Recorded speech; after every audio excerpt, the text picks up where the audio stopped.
Olá, meus queridos irmãos e minhas queridas irmãs, bom dia, tudo bem? Hoje é quarta-feira, dia 14 de setembro, e o título da lição de hoje é Autossuficiência. E antes de nós começarmos aqui o estudo da lição, vamos pedir a Deus que venha nos ensinar, que Ele venha ser o nosso professor? Oremos. Senhor Deus, muito obrigado, Pai, pela Tua bondade, pela Tua misericórdia com cada um de nós. Te agradecemos, Senhor, pelo Teu cuidado e suplicamos nesse momento que nós sejamos completamente dependentes do Senhor e não sejamos autossuficientes. Que o Senhor venha nos ensinar, que o Senhor nos esvazie de nós mesmos e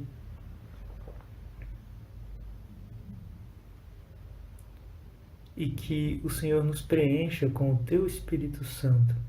Suplicamos, Pai, que nesse momento o Senhor nos instrua através da Tua Palavra, que o Teu Espírito Santo seja o nosso professor e que nós possamos aprender lições importantes para a nossa vida. Perdoa, Senhor, os nossos pecados. Tudo isso nós te pedimos e te agradecemos em nome de Jesus. Amém. Bom, queridos irmãos e queridas irmãs, a lição da Escola Sabatina de hoje vem trazendo o seguinte: quando Eva pecou no Jardim do Éden, não foi simplesmente porque duvidou da palavra de Deus. No cerne do problema estava sua crença de que tinha sabedoria suficiente para decidir por si mesma o que era bom e certo. Ela confiou em seu próprio julgamento. Quando confiamos em nosso próprio julgamento, em vez de confiar na palavra de Deus, nos abrimos a toda sorte de problemas. A história de Saul descreve os passos para a autossuficiência e a tragédia que se seguiu. Samuel havia ungido Saul como rei de Deus. 1 Samuel capítulo 10, verso 1. E deu a ele instruções específicas em 1 Samuel capítulo 10, verso 8. Mas Saul desobedeceu. Leia a sequência da história em 1 Samuel capítulo 13, do verso 1 ao 14. O que Saul fez que o levou à queda? Vamos ler então, queridos irmãos e queridas irmãs. Vamos começar lendo aqui com as passagens que foram citadas anteriormente. 1 Samuel capítulo 10, verso 1. Tomou Samuel um vaso de azeite e lhe o derramou sobre a cabeça e o beijou e disse: Não te ungiu porventura o Senhor por príncipe sobre a sua herança, o povo de Israel? Agora o verso 8. Tu, porém, descerás adiante de mim a Gilgal, e eis que eu descerei a ti para sacrificar holocausto e para apresentar ofertas pacíficas. 7 dias esperarás até que eu venha ter contigo e te declare o que hás de fazer. Agora vamos para o capítulo 13. A partir do verso 1 está escrito o seguinte: 1 ano reinara Saul em Israel. No segundo ano do seu reinado sobre o povo, escolheu para si 3.000 homens de Israel.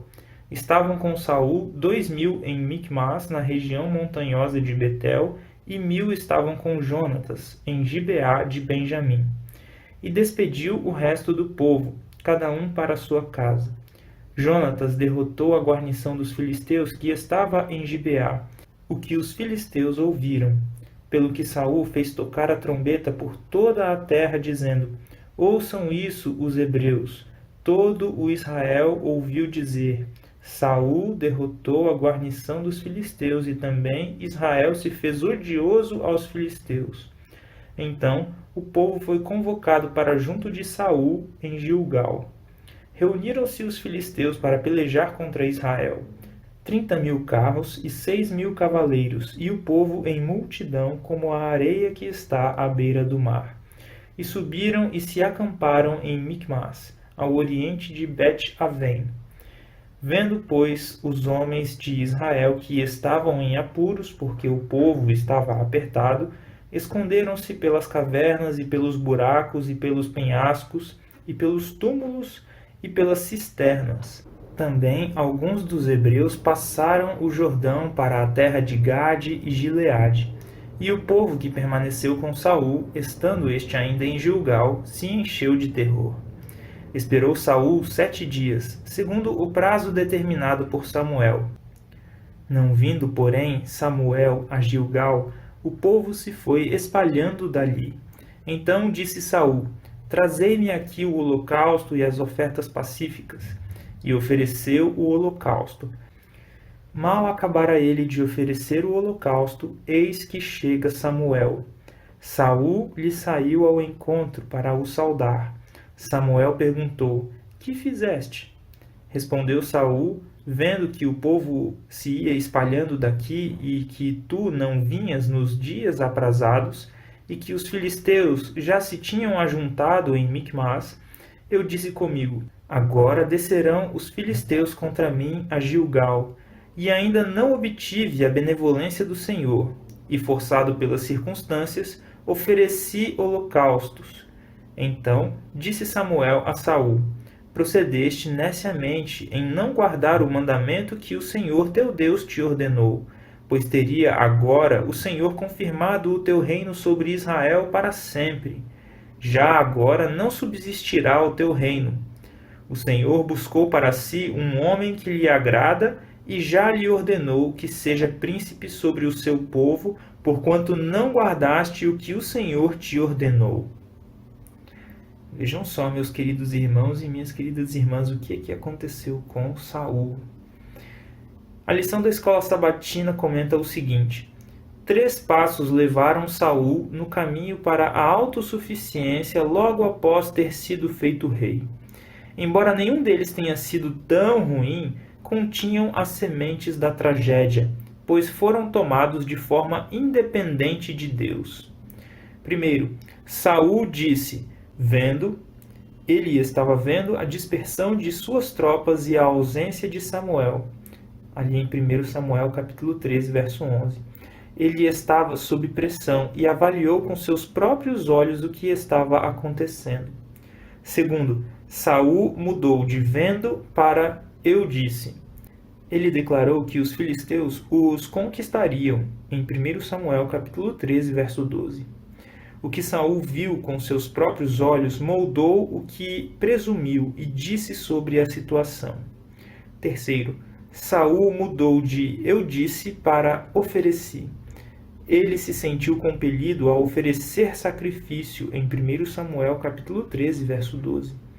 O que Saul pensava moldava seus sentimentos. Todos nós já fizemos isso. Confiamos em nossa própria visão humana, que nos leva a confiar em nosso próprio pensamento, que nos leva a crer em nossos próprios sentimentos. E então agimos de acordo com eles. Vejam só, meus queridos irmãos e minhas queridas irmãs, e a lição vai finalizar aqui com uma reflexão. Por que foi tão fácil para Saul seguir o próprio julgamento, embora as instruções de Deus ainda ressoassem aos seus ouvidos? Se sabemos que somos tão frágeis e temos um conhecimento tão imperfeito, por que ainda confiamos em nós mesmos? O que fazer para confiar mais no Senhor e menos em nossas próprias percepções? Essa é uma pergunta muito importante, meu querido irmão, minha querida irmã.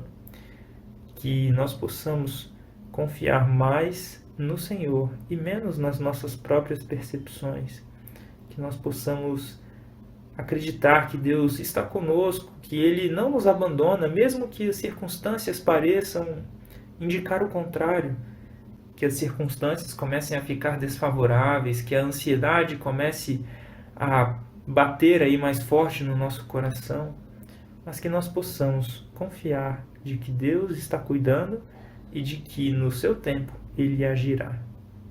Um grande abraço e agora nós vamos para os textos do Espírito de Profecia.